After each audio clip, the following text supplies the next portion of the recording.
अभी शिक्षा की क्या हालात हैं, नई शिक्षा नीति क्या कहती है, इन सब चीज़ों पर हम बात करेंगे एक पुराने रिटायर्ड शिक्षक से, जो यहाँ फतेहपुर तहसील की गारिंडा गांव से हैं और 2003 में ये रिटायर हो चुके हैं। इनका नाम है मूलचंद जी वर्मा। चलिए हम बात करते हैं। नमस्कार जी, आपका रिटायरमेंट 2003 का है। 30 अप्रैल 2003 मंडलापड़ा सीनियर सेकेंडरी स्कूल। वर्तमान में जो शिक्षा नीति है और शिक्षा की स्थिति है, इन्हें दोनों पर क्या सोचते हैं आप? क्या ये सही है?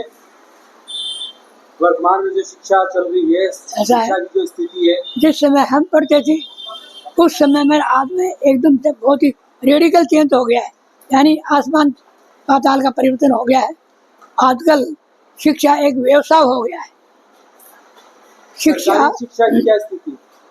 सरकारी शिक्षा की स्थिति आजकल देखो ठीक है, स्कूलों में टीचर्स होते हैं वो बिल्कुल वेल क्वालिफाइड ट्रेन टीचर होते हैं, लेकिन लोगों की साइकोलॉजी ऐसी हो गई है कि गवर्नमेंट स्कूल्स में पढ़ाई नहीं होती तो वो लोग प्राइवेट स्कूल में ज़्यादा जाते हैं।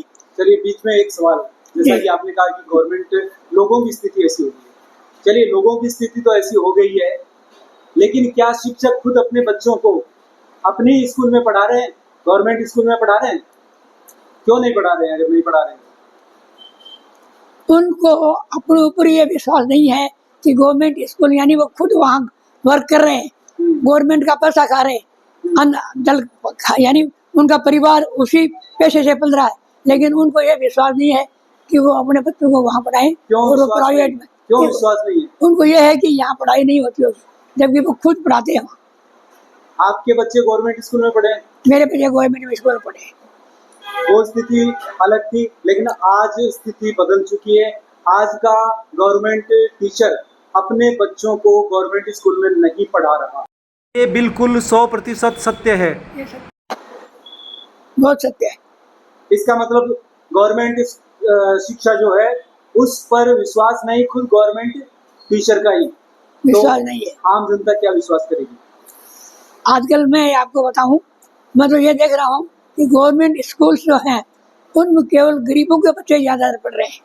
देखिए गरीब अमीर ये अलग पॉइंट है, अलग नहीं है। मेन बात है कि शिक्षा की स्थिति क्या है। जो आपने कहा कि वेल क्वालिफाइड, अगर वो वेल क्वालिफाइड है तो वो अपने बच्चों को क्यों नहीं पढ़ा रहे? ऐसा है, उनको खुद को जहाँ वो कार्यरत हैं शायद उनके बच्चे उस स्कूल में नहीं है, इसलिए वो ये चाह रहे हैं। दूसरी बात ये कि शिक्षा का जो गवर्नमेंट स्कूल में टीचर लगा हुआ है वो साइड काम करना चाहता है। देखिए मूलचंद जी, आपने कहा कि जहाँ वो कार्यरत हैं उनके बच्चे वहाँ नहीं है। अगर वहाँ नहीं है तो ये मान लेते हैं कि कोई बच्चा 10वीं तक पढ़ के और फिर निकल चुका, लेकिन 10वीं तक तो उसी स्कूल में पढ़ना चाहिए उसको। प्रथमा से 10वीं तक तो होना चाहिए। 10वीं से 12वीं तक के टीचर के बच्चे उसके पास क्यों नहीं पढ़ रहे हैं? आप कहीं भी ले लीजिए, आप एक क्लास की बात नहीं कर सकते, लेकिन बच्चों को खुद टीचर अपने पास नहीं रख रहा, यानी कि स्वयं पर विश्वास नहीं है। ये आपकी बात बहुत हद तक ठीक है, लेकिन बच्चे कहाँ हैं? बहुत स्कूल ऐसे हैं जहाँ प्राइवेट स्कूल से भी गवर्नमेंट स्कूल का रिजल्ट बहुत अच्छा रह रहा है, बहुत अच्छा। मैं आपको बताऊं, मेरे गांव के गारिंडा स्कूल है, उसमें गवर्नमेंट स्कूल का इस साल इतना यानी 94% नंबर स्कोर किए हैं 3-4 बच्चों ने, जबकि प्राइवेट वालों ऐसा नहीं है, वो अंडर 90 रह गए, 80 रह गए, लेकिन फिर भी जो टीचर है। अब दूसरा मैं आपको पॉइंट लेता हूँ।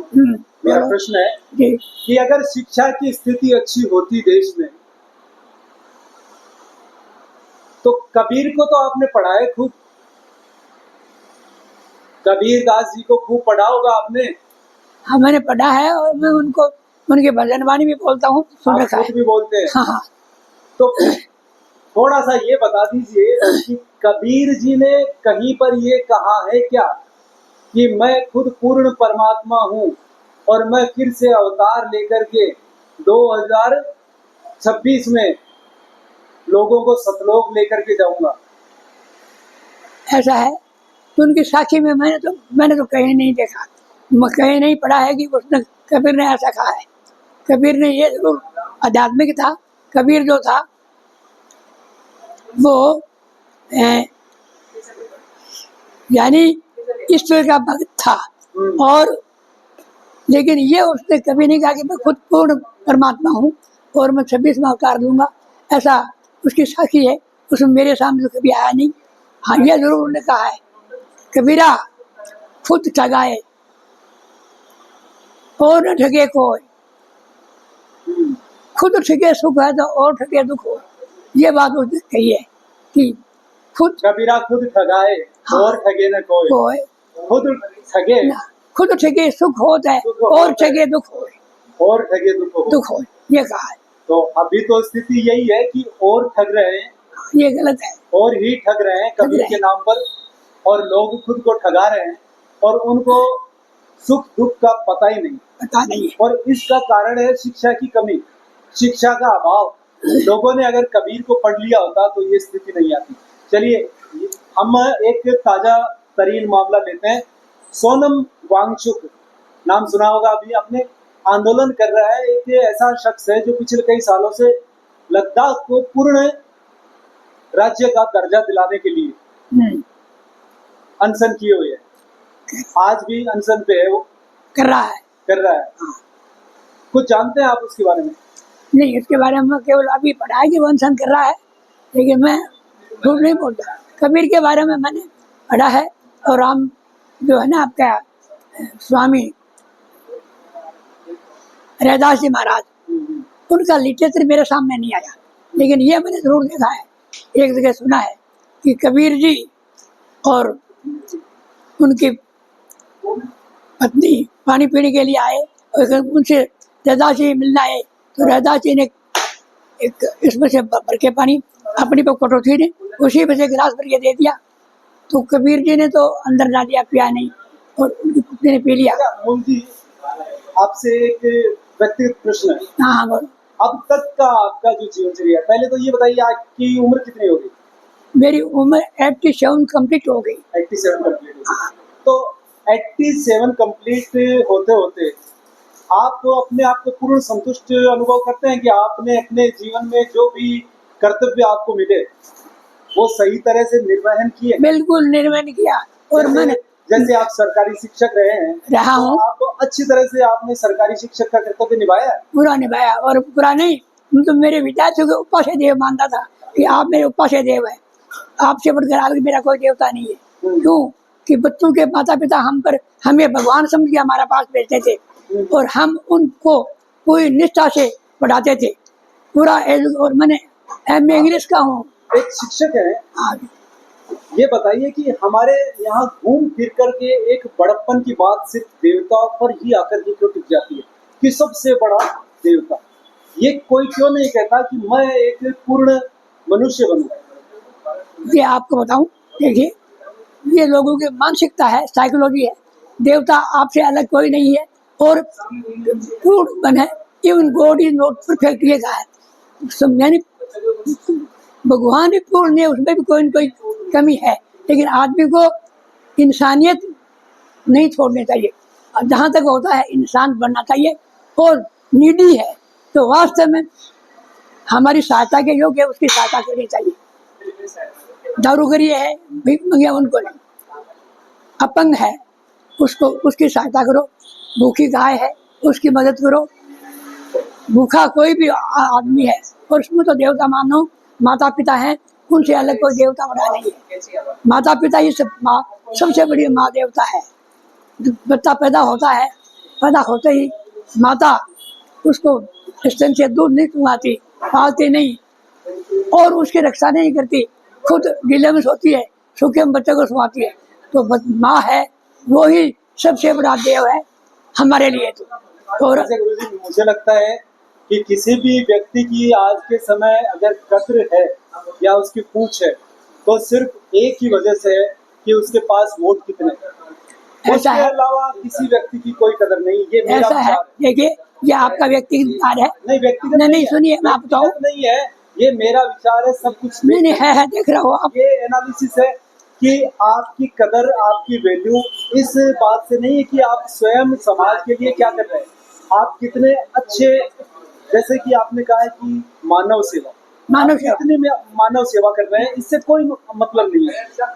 कोई अर्थ नहीं रहेगा कि आपने गाय के लिए क्या किया है, आपने जीवों के लिए क्या किया है, ये कोई मायने नहीं रखता। मायने रखता है कि आपकी गांठ में कितने वोट है। ऐसा है, ये भौतिक जीवन है, ये राजनीतिक है।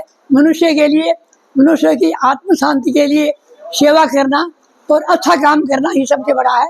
और देखिए बहुत बड़े लीडर हुए हैं, होते हैं मरते हैं, बहुत बड़े लखपति करोड़पति हुए हैं, होते हैं मरते हैं, लेकिन उसी को याद किया जाता है जो मानव सेवा करता है, जो वास्तव कर्म अच्छा करता है, उसी को याद करते हैं। बहुत से लोग हुए। संगठनात्मक दौर चल रहा है, इसमें जिसका संगठन मजबूत है ना, लोग उसको याद करते हैं। ऐसा है, संगठन वाले लोग जेंटलमैन में वो देख रहा हूँ। सुनिए सुनिए, उसको भी नहीं ऐसा है, पूजा देते हैं। फोटो वाले जो है बहुत दिन नहीं चलते, टाइमिंग चलते हैं, कोई 10 5 20 साल बस। लेकिन जो आदमी सही काम करता है लास्ट में, हमने आज रामचंद्र को देखा नहीं है, त्रेता युग में हुआ था, है ना। और तुलसीदास जी हुआ है आज से 350 साल पहले, लेकिन क्यों उसने तुलसीदास जी ने। आप बिल्कुल सोच करके बताइएगा, आपने रामचंद्र जी का नाम लिया है, लेकिन रामचंद्र जी लोगों के व्यावहारिक जीवन में है या रावण व्यावहारिक जीवन में? ऐसा है, लोग किसके अनुसार आचरण करते हैं बताइए? लोग सोने की लंका की ओर कर रहे हैं या राम के वनगमन की ओर? ऐसा है, क्या कर रहे हैं लोगों के आचरण में? कौन है, राम है आज या में रावण है? रावण नहीं है, रावण तो दुष्ट प्रकृति का है। राम को एक यानी रावण दुष्ट प्रकृति का है। मैं आपको प्रश्न करता हूं, नहीं लोगों मैं के कह रहा व्यवहार हूँ में लोगों कौन है, रावण है या राम है? रामचंद्र है, रामचंद्र को मानते हैं। कैसे बताइए आप? आए दिन जो हम देख रहे हैं घटनाएं अपने चारों तरफ, उन घटनाओं को देख करके भी आप करें लोगों के व्यवहार में रामचंद्र जी हैं। ऐसा है, ये जो है दुष्ट राक्षस प्रवृत्ति के आदमी है, वो करते हैं और कुछ दिन में चले जाते हैं। लेकिन रामचंद्र कितने दिन से लोग याद कर रहे हैं, रामचंद्र को पढ़ रहे हैं, इसलिए कि वो मर्यादा पुरुषोत्तम था। वो जानता था कि प्रजा के प्रति मेरा क्या कर्तव्य है। कितने लोग हैं जो मर्यादा निभा रहे हैं? बहुत से लोग हैं। आज ऐसा है, दुष्ट कम है, दुष्ट कम है। शहर में देख लीजिए 2 4 5 10 होते हैं, भले आदमी ज्यादा होते हैं।